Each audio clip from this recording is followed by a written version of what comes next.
Hey guys, welcome back to the channel. So I don't know if I mentioned it in the update video I did a couple of weeks ago, I want to say, but I picked up a 2012 Ford Fusion, just a daily commuter, so I don't have to drive the truck all the time. Take this to work for my day job and anything like that, any kind of far traveling. I don't want to burn a lot of gas, so I ended up picking it up off of a buddy, 2012 Ford Fusion SC, 145,000 miles I want to say when I bought it. So paid $2,000 for it, which is actually a really good deal, especially in right now's market. You know, used cars are selling ridiculously high. So they need to figure out that chip shortage and get the car market back to normal, so I can pick up a new Edge or SN95, turn that into a cool drag car. But anyway, so I picked this up. It had a couple problems that I addressed, did the brakes on it. What else did a tune-up, new plug boots, new plugs, all that. I think it needs a valve cover gasket still. I have to look at it again. I'm pretty sure it was leaking oil last time I was under the hood trying to figure out what was wrong with the AC. I had to replace the I think it's the APIM or whatever for the radio. Wasn't getting any sound out of the speakers or anything. That ended up being bad. Like 15 bucks on eBay, I was able to swap it out, and now I'm able to hear my music again. So aside from the body damage, I was in a couple fender benders. Hood's crooked, needs a couple things here and there. The biggest thing was the AC went out. Stopped working, and after doing a little bit of research, kind of found the culprit is this little I think I paid 30 bucks for this sensor. It is the Evap discharge temperature sensor, I want to say, and it's located, of course, right around there in that area. So we get to remove the dash and replace the sensor today, and this is gonna won't be so much as a how-to, but it'll be more of a motivator for people who are, you know, not everyday mechanics or technicians who want to save some money. There are a couple good write-ups that I watched on this already. Literally the guy explains step by step how to replace this sensor, but today we're going to do it and see how hard it is. So if you have the same issue, I believe it's a common issue on Ford Fusions. This is a 2012. I know it's common on, I believe 2012s down to, I think 2007s I've seen. So yeah, if you have this problem and you're wondering how hard it is to tackle it, or if you should just pay the dealer the $600, $700, $800 they charge to change this $30 sensor, we'll figure it out today. So let's get to work. I'm gonna start tearing into it, and I'll be back when I have some stuff apart. All right, so we got the center console out. Someone loved a lot of French fries and a lot of change. So we got it out. Wasn't that bad. So when it's in, there's 2 bolts back here on either side that are 7s. There's 2 bolts up here on either side that are 7s. Then there's 2 bolts up here that are 7s. Then you disconnect this harness, this connector, and your cigarette lighter up here, and it's good to come out. So next we'll work on getting this out of the way. Then we'll work on getting the infotainment center, whatever you want to call it. We'll work on getting the gauge cluster. There you go, gauge cluster. We'll work on getting that out of the way. So yeah, well, we'll keep going. I actually did get the shifter out. Shifter was held in by 4 13 millimeters. Then you release your shifter cable. There is one connector on there you release. Then up here there's 2 7 millimeters holding in the trim piece up top. And then the rest is just the clips. Pop it out, the nice and gentle. These trim tools, plastic trim tools, come in handy. And then it's 3 7mm bolts, 2 on each side. You can't really see, 2 on each side, and then the one right there in the middle comes right out, 1 connector, and you're good to go. So we'll keep going. I'll unbolt the dash now, and I did get one A-pillar out. Time to get the other one out, and then we'll work on pivoting the dash and getting to our sensor. So keep watching, and hopefully this is helping you. So far, I've probably got maybe more time looking for tools than I do actually working on the car. So if you are somewhat, you know, handy, this shouldn't be no problem. I think maybe 40 minutes I've been working so far. So yeah, we're gonna save us some money, and we'll get all these French fries vacuumed out. So yeah, stay tuned, keep watching, and we'll pick it back up when the dash is pivoted. So we got the steering wheel or steering shaft unbolted up. It's 10, looks like it's a pinch bolt. It's actually splined, unlike other years where it's not splined.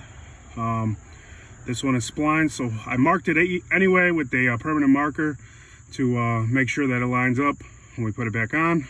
But you might not need to, but I didn't want to take any chances. So got the other A-pillar off as well. I was gonna use the bungee cord trick, but I didn't need to. So we can get that out of our way. Yep, it's a 10. Easy, didn't even have to turn the wheel. Had access to it right from the start. So now we'll go ahead and remove all the rest of our dash bolts. I removed them on the other side. Remove them here. We'll go get our milk crate and we'll set our dash over onto it. All right, guys, it's a little sweaty out here, a little humid. Got the dash pulled, so there it is. Out easy. Took me probably about, I'd say about an hour. Yeah, it took me about an hour to get to this point. So the sensor's back up in here. Oh, focus. Sensor's back up in there. All right, so we got a little more room. The culprit is right up in there. I don't know how well I'm gonna be able to squeeze in there. Let's go around the car and see if I can get up in there.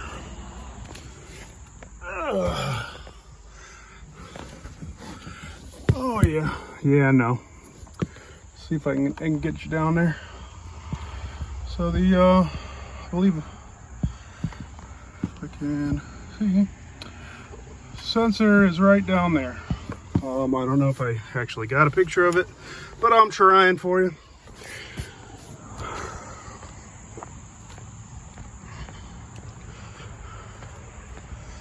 So let's see if we can. So there's that wire, and then there we go. There's our sensor. So we're gonna try to get that out. We're gonna get that out, and we're gonna replace it with the new one. So keep watching. I'm out of breath. Oh man, this is a workout. All right, so this is our old one. You see there's a little corrosion on the tip right there. This is our new one.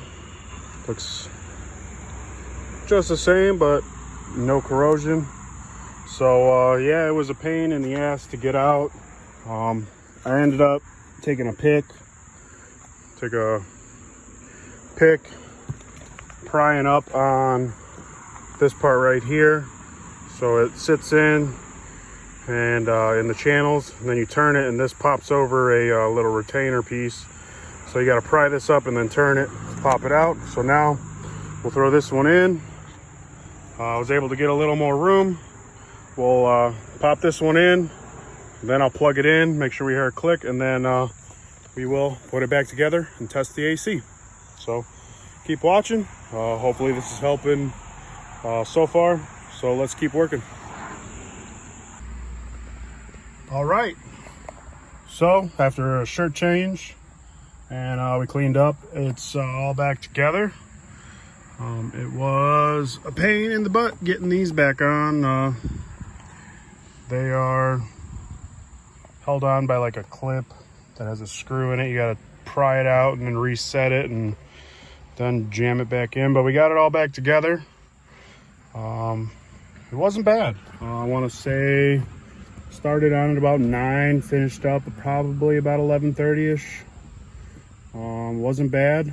So what is that, about 2.5 hours? Yep, about 2.5 hours or so to just replace the sensor, get it all back together. I had to remove the e-brake, or the parking brake. I had to remove it because I couldn't get the dash back far enough for me to slip behind. So bigger guys are gonna have a little trouble if you have to get back there. But yeah, I removed that, had no issues. So yeah, it wasn't too bad. I'd say probably maybe 7 out of 10 if you're somewhat mechanically inclined. I will tell you that on a 12 at least, you shouldn't have to remove the steering wheel, the steering shaft. You should be able to leave it bolted. There's enough slip in it, I want to say, to allow it to slide out. I ended up pulling it, and when I took it off, pulled the dash back and the rod, I got it's 2 pieces, didn't know that it slid out. So I had fun resetting the steering wheel straight and getting that rod back on there. But overall, it wasn't a bad job. Saved quite a bit of money taking it to the dealer. So if you're thinking about doing this repair yourself, I will link the video that I used to the instructional video. Step by step, he explains how to remove the dash, how to replace the sensor, all of that. That is the video I used, and it made things simple. First dash I've ever had to somewhat pull. I would definitely do it again. Hopefully I'd never have to do it again. But yeah, thanks for watching. Remember to like, comment, subscribe. There will be more stuff coming on the truck. Waiting for parts for that to come in. We're gonna do a couple more repairs on this. There's a lot of I wouldn't say a lot of cosmetic damage, but there's some cosmetic damage we should I want to take care of, at least so it lasts me a couple winters in the Midwest. But yeah, other than that, it's good. It's a good car. Runs solid, strong, no issues. I know it was well maintained. I did most of the maintenance on it for my buddy. So yeah, it was a steal. Couldn't pass it up. Now that it's a higher mileage car, of course, all the problems are starting to creep out. So we're going to take care of them, and hopefully we get another 150,000 miles on them. So yeah, thanks for watching. Like I said, remember to like, comment, subscribe, and stay tuned. We'll have some good content hopefully coming here in the next coming weeks. So yeah, thank you.